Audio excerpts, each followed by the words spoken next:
जून 2013। हिमालय की ऊंची चोटियों के बीच बसा केदारनाथ धाम एक बार फिर श्रद्धालुओं से भर चुका था। मंदिर के आसपास की छोटी छोटी गलियां लोगों की आवाजों से भरी हुई थीं। दुकानों पर चहल पहल थी। घोड़े और खच्चर यात्रियों को रास्तों पर ले जा रहे थे। होटल और धर्मशालाएं लगभग पूरी तरह भर चुकी थीं। ऊपर आसमान में बादल जरूर दिखाई दे रहे थे, लेकिन पहाड़ों में ये कोई असामान्य बात नहीं थी। ज्यादातर लोगों के लिए ये एक सामान्य तीर्थ यात्रा थी, लेकिन किसी को नहीं पता था कि कुछ ही समय बाद यही जगह भारत के इतिहास की सबसे भयानक प्राकृतिक त्रासदियों में से एक की गवाह बनने वाली है।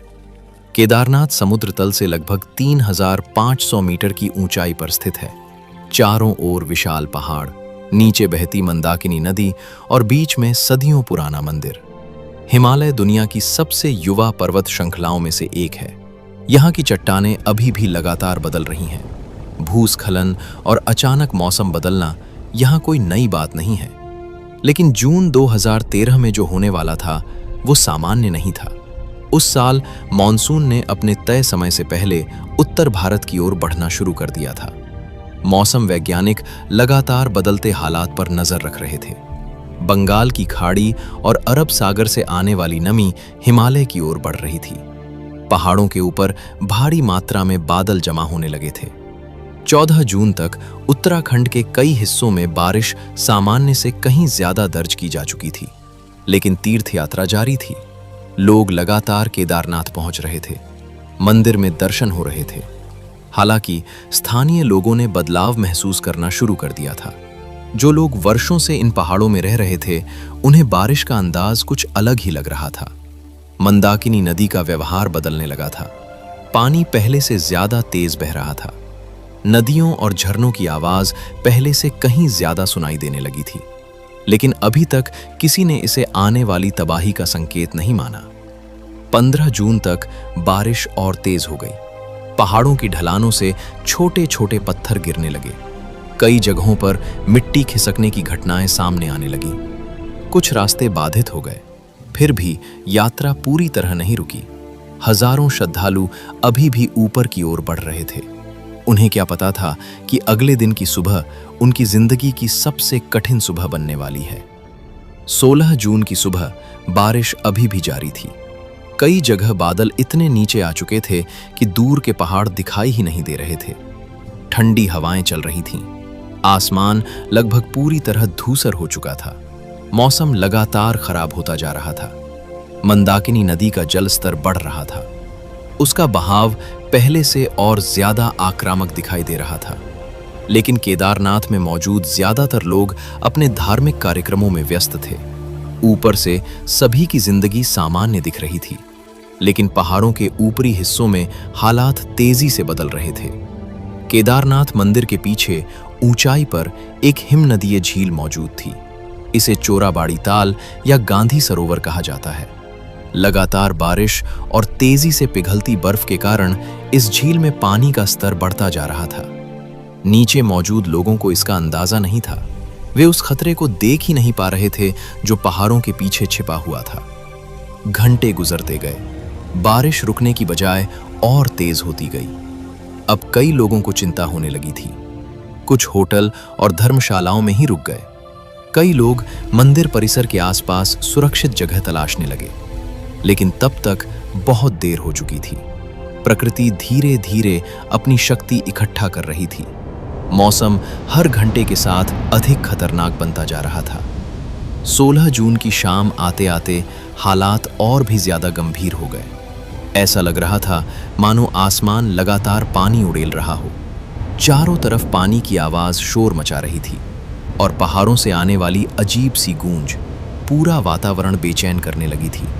फिर भी ज्यादातर लोग उम्मीद कर रहे थे कि सुबह तक मौसम साफ हो जाएगा, लेकिन पहाड़ों के ऊपर एक ऐसी घटना तैयार हो रही थी जो अगले कुछ घंटों में हजारों जिंदगियों को निगल जाने वाली थी। उस रात केदारनाथ में मौजूद लोगों को शायद अंदाजा भी नहीं था कि वे इतिहास के एक ऐसे अध्याय के बीच खड़े हैं जिसे पूरा देश कभी नहीं भूल पाएगा। जैसे जैसे समय आगे बढ़ रहा था, वैसे वैसे पूरे इलाके में बेचैनी बढ़ने लगी। करीब 8 बजे के बाद कई जगह बिजली की समस्या शुरू हो गई। अंधेरे और खराब मौसम ने माहौल को और भी डरावना बना दिया। रात लगभग 10 बजे के बाद आसपास के इलाकों से भूस्खलन की खबरें आने लगीं। कुछ रास्ते बंद हो चुके थे। कई यात्री जो नीचे लौटना चाहते थे अब वहीं फंसकर रह गए। धीरे धीरे लोगों को एहसास होने लगा कि वे सामान्य परिस्थिति में नहीं हैं। फिर भी किसी ने उस स्तर की तबाही की कल्पना नहीं की थी जो कुछ घंटों बाद सामने आने वाली थी। आधी रात के बाद हालात और बदलने लगे। कई लोगों को सोने में परेशानी हो रही थी। कमरों के भीतर भी बाहर की आवाजें साफ सुनाई दे रही थीं। दूर से आती ऐसी गूंज जिसे पहचानना मुश्किल था। मंदिर के आसपास मौजूद कुछ स्थानीय लोग पूरी रात जाग रहे थे। वर्षों से पहाड़ों में रहने वाले इन लोगों को महसूस हो रहा था कि ये कोई सामान्य रात नहीं है। समय धीरे धीरे सुबह की ओर बढ़ रहा था। घड़ियां लगभग 4 बजने का संकेत दे रही थीं। अधिकांश श्रद्धालु अभी भी अपने कमरों में थे। कुछ लोग सुबह की पूजा की तैयारी के लिए उठने लगे थे। ज्यादातर श्रद्धालुओं को अब भी सब कुछ सामान्य दिनचर्या जैसा ही लग रहा था। लेकिन उसी समय मंदिर के पीछे मौजूद ऊंचे पर्वतीय क्षेत्र में घटनाएं तेजी से बदल रही थीं। कुछ ही देर बाद पहली बार लोगों ने एक अलग तरह की आवाज सुनी। ऐसा लगा जैसे किसी विशाल शक्ति ने अचानक पहाड़ों की खामोशी को तोड़ दिया हो। कई लोग बाहर निकल आए। उन्होंने मंदिर के पीछे की दिशा में देखने की कोशिश की, लेकिन सामने घना अंधेरा और धुंध थी, जिसकी वजह से कुछ दिखाई नहीं दे रहा था। बाहर खड़े स्थानीय लोगों के चेहरों पर चिंता साफ दिखाई देने लगी, क्योंकि पहाड़ों में रहने वाले लोग जानते थे ऐसी आवाजें बिना कारण नहीं आती। और फिर कुछ ऐसा दिखाई दिया जिसने वहां मौजूद लोगों के होश उड़ा दिए। धरती कांपती हुई महसूस होने लगी। ऊपर की ओर से एक विशाल मलबे की धारा पूरी रफ्तार से नीचे आती हुई नजर आई। उसके साथ पानी था, पत्थर थे, टूटे हुए पेड़ थे और ऐसी ताकत थी जिसे रोक पाना किसी इंसान के बस में नहीं था। चारों तरफ चीख पुकार मच गई। लोग जान बचाने के लिए इधर उधर दौड़ने लगे। केदारनाथ की सबसे भयावह सुबह शुरू हो चुकी थी। जैसे ही वो विशाल मलबे की धारा केदारनाथ में पहुंची, लोगों को संभलने का मौका तक नहीं मिला। कई लोग उसकी चपेट में आ गए। कई लोग अचानक मलबे के नीचे दब गए और कुछ ही क्षणों में पूरा इलाका अराजकता में बदल गया। इमारतें ढहने लगीं। लोग अलग अलग दिशाओं में भाग रहे थे। किसी को नहीं पता था कि सुरक्षित जगह कहाँ है। जो रास्ते कुछ मिनट पहले तक मौजूद थे, अब वहां पानी, पत्थर और मलबा तेजी से बह रहा था। कई लोग अपनी जान बचाने के लिए भागने की कोशिश कर रहे थे, लेकिन पहाड़ों से उतरती उस विनाशकारी ताकत की रफ्तार इंसानों से कहीं ज्यादा थी। उस समय कोई भी ये नहीं जानता था कि अगले कुछ मिनटों में क्या होने वाला है। मलबे के साथ बहकर आ रही चीजें सिर्फ मिट्टी और पानी नहीं थी। उसमें पेड़ थे, चट्टानें थीं, टूटे हुए ढांचे थे और वो सब कुछ था जिसे रास्ते में आने पर उसने अपने साथ खींच लिया था। जिस बाजार में कल तक आवाजें गूंज रही थीं, वो अब संघर्ष का मैदान बन चुका था। उस समय चारों तरफ सिर्फ चीखें सुनाई दे रही थीं। लोग मदद के लिए पुकार रहे थे। कोई अपने बच्चे का नाम चिल्ला रहा था, कोई अपने माता पिता को खोज रहा था। लेकिन उस शोर में किसी की आवाज किसी तक नहीं पहुंच रही थी। हर कोई किसी न किसी को बचाने की कोशिश कर रहा था, लेकिन प्रकृति की ताकत इंसानी ताकत से कहीं बड़ी साबित हो रही थी। कुछ ही देर बाद एक और भयंकर गर्जना सुनाई दी। इस बार आवाज पहले से भी ज्यादा भारी थी। जो लोग पहली धारा से बच गए थे, उन्होंने ऊपर देखा और जो दृश्य दिखाई दिया उसे देखकर कई लोगों के कदम वहीं जम गए। ऊपर से आता हुआ मलबा अब पहले से कहीं ज्यादा विशाल था। ऐसा लग रहा था जैसे पहाड़ का एक हिस्सा ही टूटकर नीचे आ रहा हो। उस धारा की चौड़ाई इतनी ज्यादा थी कि उसके सामने इंसान कुछ भी नहीं था। अब जो कुछ उसके रास्ते में था वो बच नहीं सकता था। कुछ ही क्षणों में कई इमारतें धराशायी हो गईं, दीवारें टूटकर बह गईं, छतें उखड़ गईं। लकड़ी और पत्थर के बने ढांचे ऐसे बिखर रहे थे जैसे उनका कभी अस्तित्व ही न रहा हो। लोग चीख रहे थे, मदद के लिए पुकार रहे थे, लेकिन उस गर्जना के बीच लोगों की आवाजें दब गई थीं। उस समय ऐसा लग रहा था जैसे पूरी धरती हिल रही हो। चारों तरफ सिर्फ विनाश दिखाई दे रहा था। फिर एक ऐसा क्षण आया जो इस पूरी त्रासदी का सबसे चर्चित हिस्सा बन गया। ऊपर से बहकर आती एक विशाल चट्टान मंदिर के पीछे आकर रुक गई। उसका आकार इतना बड़ा था कि उसने बहते हुए मलबे की दिशा बदल दी। मलबा दोनों तरफ फैल गया और सदियों पुराना केदारनाथ मंदिर उस भीषण प्रहार के बीच भी खड़ा रह गया। लेकिन मंदिर का बच जाना इस बात का मतलब नहीं था कि सब सुरक्षित थे, क्योंकि उसके चारों ओर फैला लगभग पूरा क्षेत्र तबाह हो चुका था। जब मलबे का बहाव धीरे धीरे कम होने लगा, तब लोगों ने पहली बार अपने आसपास देखने की कोशिश की, और जो उन्होंने देखा उस पर विश्वास करना आसान नहीं था। जहां होटल थे वहां अब सिर्फ टूटे हुए पत्थर पड़े थे। जहां दुकानें थीं वहां अब मलबे का ढेर बन चुका था। जहां कुछ घंटे पहले सैकड़ों लोग मौजूद थे वहां अब सन्नाटा था। सबसे कठिन क्षण उन लोगों के लिए था जो अपने परिवार से बिछड़ चुके थे। लोग मलबे के बीच अपने प्रियजनों को खोज रहे थे। वे नाम पुकार रहे थे, आवाजें लगा रहे थे, लेकिन हर गुजरते मिनट के साथ उम्मीद कम होती जा रही थी। कुछ लोगों ने अपने हाथों से पत्थर हटाने शुरू कर दिए। उन्हें उम्मीद थी कि शायद नीचे कोई जीवित मिल जाए। समय बीतता गया, लेकिन हर गुजरते मिनट के साथ उम्मीद और चिंता दोनों बढ़ती जा रही थी। दोपहर तक तबाही की असली तस्वीर सामने आने लगी। पूरा इलाका पहचान से बाहर हो चुका था। कई स्थान ऐसे थे जिन्हें देखकर यकीन ही नहीं हो रहा था कि यहां कभी एक जीवंत कस्बा हुआ करता था। लेकिन सबसे कठिन समय अभी बाकी था, क्योंकि जीवित बचे हजारों लोग अब दुनिया से कट चुके थे।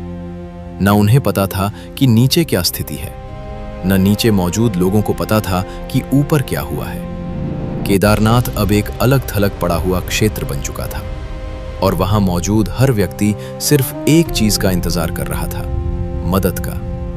उनके पास न खाना था, न पर्याप्त गर्म कपड़े, न इलाज, न बाहर की दुनिया से कोई संपर्क। चारों तरफ पहाड़ थे और बीच में फंसे हुए हजारों लोग। कुछ लोग मंदिर परिसर के आसपास इकट्ठा होने लगे, कुछ सुरक्षित जगह तलाशने लगे, कुछ घायल लोगों की मदद में जुट गए। लेकिन हर किसी की नजर बार बार आसमान की तरफ उठ रही थी। उन्हें उम्मीद थी कि कोई आएगा, कोई उनकी खबर लेगा, कोई उन्हें यहां से निकालेगा। लेकिन उस समय किसी को नहीं पता था कि नीचे की दुनिया तक इस त्रासदी की पूरी खबर पहुंचने में भी समय लगने वाला है। केदारनाथ अब सिर्फ एक तीर्थ स्थल नहीं रहा था, वो एक आपदा क्षेत्र बन चुका था, और वहां मौजूद हर व्यक्ति एक ऐसे संघर्ष की शुरुआत करने वाला था जो आने वाले कई दिनों तक चलने वाला था।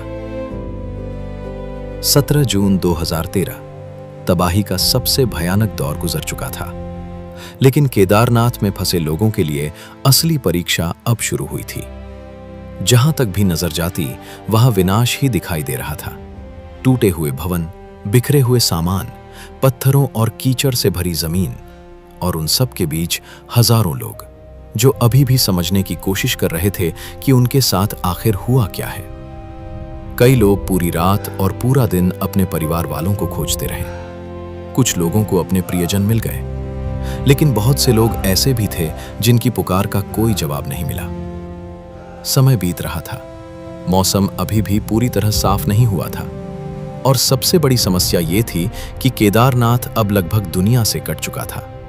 नीचे जाने वाले रास्ते लगभग खत्म हो चुके थे, पुल बह चुके थे, संचार व्यवस्था बुरी तरह प्रभावित हो चुकी थी।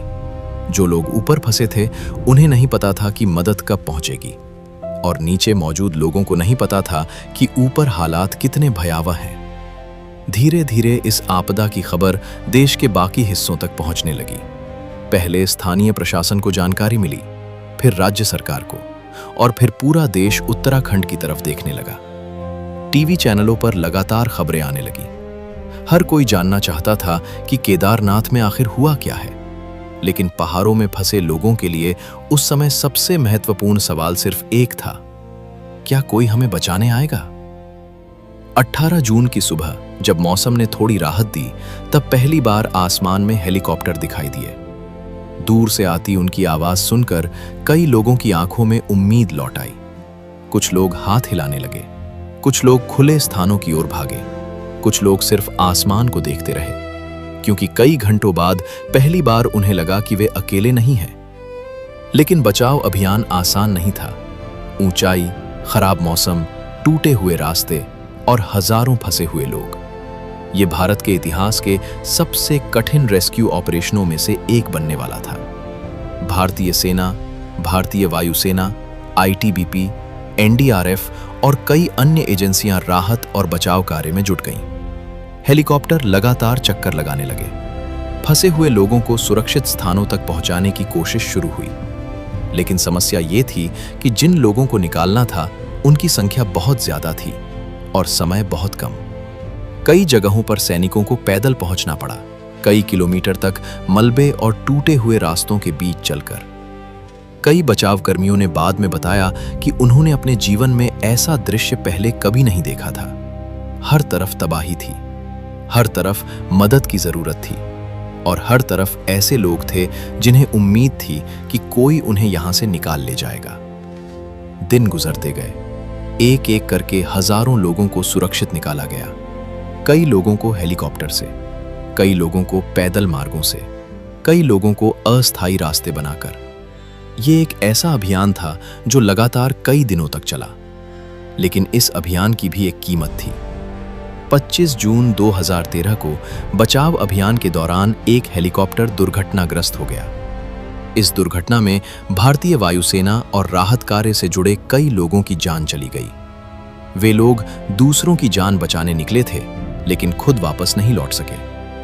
ये घटना इस पूरी त्रासदी के सबसे दर्दनाक अध्यायों में से एक बन गई। समय के साथ बचाव कार्य पूरा हुआ। फंसे हुए अधिकांश लोगों को निकाल लिया गया। लेकिन जब नुकसान का आकलन शुरू हुआ तो उसकी भयावहता सामने आने लगी। हजारों लोग मारे गए या लापता हो गए। कई लोगों ने अपने प्रियजनों को खो दिया। कई बच्चे अनाथ हो गए और कई ऐसे लोग थे जिनकी जिंदगी 17 जून 2013 से पहले और बाद में हमेशा के लिए अलग हो गई। लेकिन कहानी यहीं खत्म नहीं हुई। इस त्रासदी ने पूरे देश को सोचने पर मजबूर कर दिया। क्या हिमालयी क्षेत्रों में विकास और निर्माण का तरीका सही था? क्या चेतावनी प्रणालियां पर्याप्त थीं? क्या भविष्य में ऐसी आपदाओं के लिए बेहतर तैयारी की जा सकती है? इन सवालों पर वर्षों तक चर्चा होती रही। आने वाले समय में केदारनाथ क्षेत्र में कई बदलाव किए गए। नई सुरक्षा व्यवस्थाएं बनाई गईं, यात्रा प्रबंधन में सुधार किया गया, आपदा चेतावनी प्रणालियों को मजबूत किया गया और धीरे धीरे केदारनाथ ने खुद को फिर से खड़ा करना शुरू किया। आज जब लाखों श्रद्धालु केदारनाथ पहुंचते हैं तो उन्हें एक व्यवस्थित तीर्थ स्थल दिखाई देता है। लेकिन उन पहाड़ों के बीच अब भी 2013 की वो कहानी छिपी हुई है। एक ऐसी कहानी जिसमें आस्था थी, संघर्ष था, विनाश था और जीवित रहने की अद्भुत इच्छा शक्ति भी। केदारनाथ त्रासदी सिर्फ एक प्राकृतिक आपदा नहीं थी। ये एक ऐसा दिन था जिसने हजारों लोगों की जिंदगी बदल दी। एक ऐसा दिन जिसने याद दिलाया कि प्रकृति के सामने इंसान कितना छोटा है और एक ऐसा दिन जिसे भारत शायद कभी नहीं भूलेगा।